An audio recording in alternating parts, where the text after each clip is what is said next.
Rahayu, rahayu, rahayu sagung dumadi. Salam syahdu buat pecinta tosan aji dan budaya kearifan lokal di bumi Nuswantoro ini.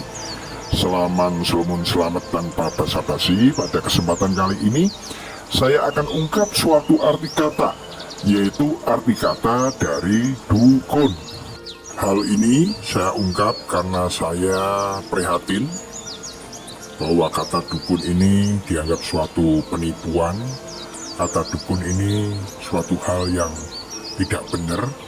Bahkan kata dukun kalau dikaitkan dengan agama itu suatu mengarah ke kemusyrikan, kekafiran, ya, menduakan Tuhan dan lain sebagainya. Karena hal ini ketidaktahuan. Jadi hal agama dan budaya itu juga harus kita pelajari dari berbagai sudut pandang, jangan pandangan yang sempit. Karena saya prihatin banyak orang yang menjelekkan dukun karena tidak tahu arti kata dukun itu sendiri. Bahkan ada orang yang mengaku dirinya dukun juga tidak tahu arti kata dukun itu sendiri. Nah, dukun dianggap suatu hal penipuan karena apa, Pak? Adanya oknum-oknum yang mengatasnamakan dirinya itu seorang dukun. Seperti itu. Nah, karena apa? Sekarang ini jadi dukun itu suatu hal yang menjanjikan mendapatkan uang, bahkan dengan bumbu-bumbu penyedap, bikin konten, trik-trik, bahkan triknya trik sulap. Nah, ini juga dipakai, jadi roncah zaman sekarang ini. Sehingga jika seorang pesulap ngomong dukun itu penipu, karena apa? Nipu menggunakan ilmu sulap. Kalau pesulap, dia menggunakan ilmu bukan untuk nipu, untuk hiburan. Ya, ini yang kadang ini jadi istilahnya ini yang roncah di sini. Adanya trik, kekebalan, trik transfer penyakit, tenaga dalam dan lain sebagainya. Lain seperti ini, yang istilahnya menganggap istilah dukun ini suatu hal yang nggak benar. Maka dari itu, apa toh sesungguhnya arti kata dukun? Biar teman-teman tahu arti kata dukun itu dununge, kun itu ya kunci. Jadi arti kata dukun dununge kunci. Nah, dununge itu namanya dununge itu tempat atau arah. Nah, kunci keilmuan. Jadi seorang dukun itu tahu dununge atau tempatnya, memposisikan, mengarahkan sesuatu hal yang bermanfaat untuk apa? Untuk mengamalkan ilmunya sebagai amal ibadahnya. Karena kunci keilmuan ini dia kuasai ada suatu tujuan. Seorang dukun itu yang benar-benar itu tidak menggunakan trik-trik atau sulap, benar-benar murni. Dia berdoa dengan budayanya, mau dengan bahasa apa, mau dengan bahasa Sunda, bahasa Jawa, bahasa Batak, bahasa apa.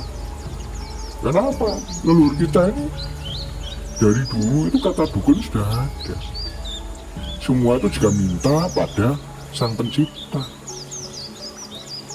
Di situ itu, kalau dukun dikaitkan agama ya, semua agama mungkin di sini terkait Islam, Kristen mungkin itu suatu hal yang nggak benar.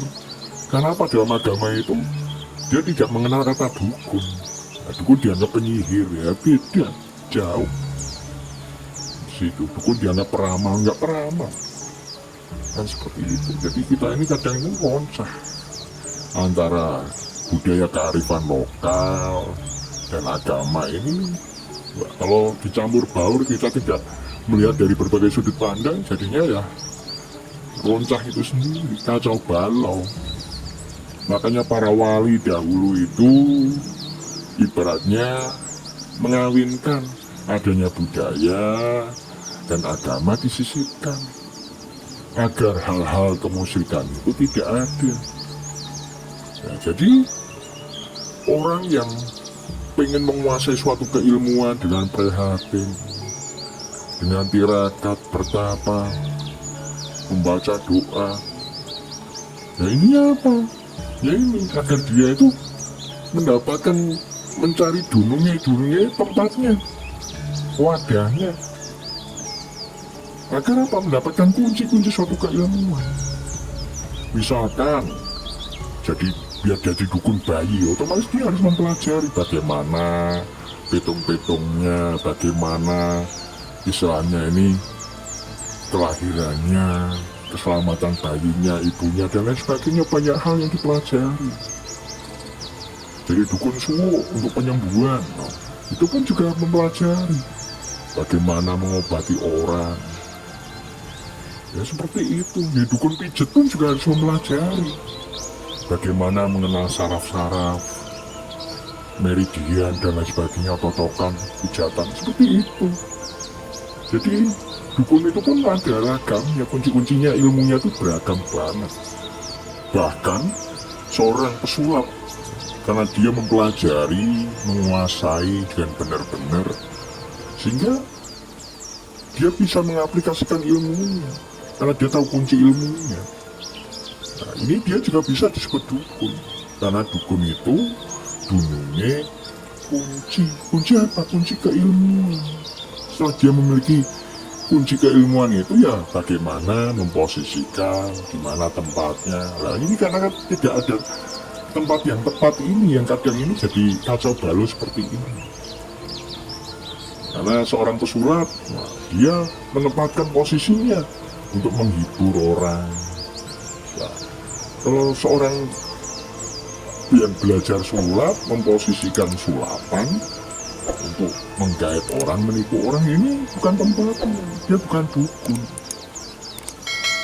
Dia nggak tahu dunungnya itu tadi. Arahnya nggak jelas. Padahal dukun ini, seorang dukun itu harus tahu arahnya yang jelas, tempat yang jelas. Untuk apa? Mengaplikasikan ilmunya.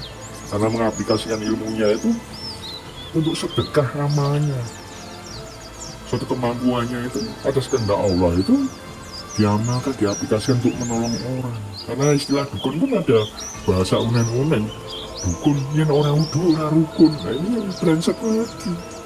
Karena apa? Dia itu mengeruk keuntungan, menipu orang. Sehingga kata dukun ini banyak hal yang istilahnya dianggap buruk seperti itu. Padahal nggak demikian. Dukun itu dunungnya kunci. Saya tahu dunungi, tempatnya, arahnya, aku mengaplikasikan kunci keilmuan. Jadi dukun itu bisa beragam banget kalau disebutkan. Bagaimana dia itu mengamalkan ilmunya, ini yang penting. Seorang dukun itu dia nolong itu dengan tulus kok. Kalau dikasih, diterima. Kalau nggak dikasih, orang ngarani. Karena banyak dukun sekarang itu pasang tarik seperti itu, ngarani. Ya ngarani boleh, tapi kan kalau benar-benar dan benar itu nggak masalah. Karena banyak orang itu yang nggak benar-benar ini, yang kadang ini membuat kata dukun ini suatu hal yang nggak benar. Nah, ini suatu unen-unen bahasa Jawa yang hilang sirna, orang tidak ngerti. Nah, dunungin kunci yaitu dukun. Ya di situ bukan suatu hal yang nggak benar-benar. Kita tahu istilah dukun atau kata dukun ini agar apa? Kita ngerti, kita menyikapi. Jika dukun yang nggak benar ini, ya mau secara agama, mau secara hukum sekalipun, tetap salah. Seperti itu. Bahkan dukun yang menipu, namanya menipu itu suatu perbuatan yang nggak benar. Kalau dukun yang beneran itu nggak ada namanya dia tuh kata menipu, nggak ada. Karena dia tulus menolong orang. Jika dapat upah pun kadang ada yang nggak mau. Karena apa? Dia merasa kasihan. Kalau orang sakit, itu orang susah. Menolong orang susah itu suatu amal yang ibadah yang luar biasa. Di situ ajaran leluhur kita ini sudah banyak yang pudar dan sirna, sehingga banyak orang salah kaprah. Maka dari itu saya ungkap seperti ini agar teman-teman tahu, mengetahui oh kata dukun itu ternyata seperti ini. Terkadang saya juga prihatin, ada orang yang ngaku dirinya dukun, bahkan membawa suatu keris atau tosan aji. Nah, ini kerisnya keris sakti dan lain sebagainya. Ternyata keris sulap. Yang parah lagi hasil tarikan dari alam gaib, keris koden atau keris souvenir. Nah, dengan konten-konten seperti itu, orang bodoh ya pasti percaya. Nah, jadi hal ini memang rancu sekali. Maka dari itu kita tahu kata dukun agar teman-teman tahu yang benar-benar itu yang bagaimana. Jadi kita nguri-nguri budaya, kita juga harus bijaksana menyikapi segala sesuatunya. Semoga bermanfaat. Rahayu.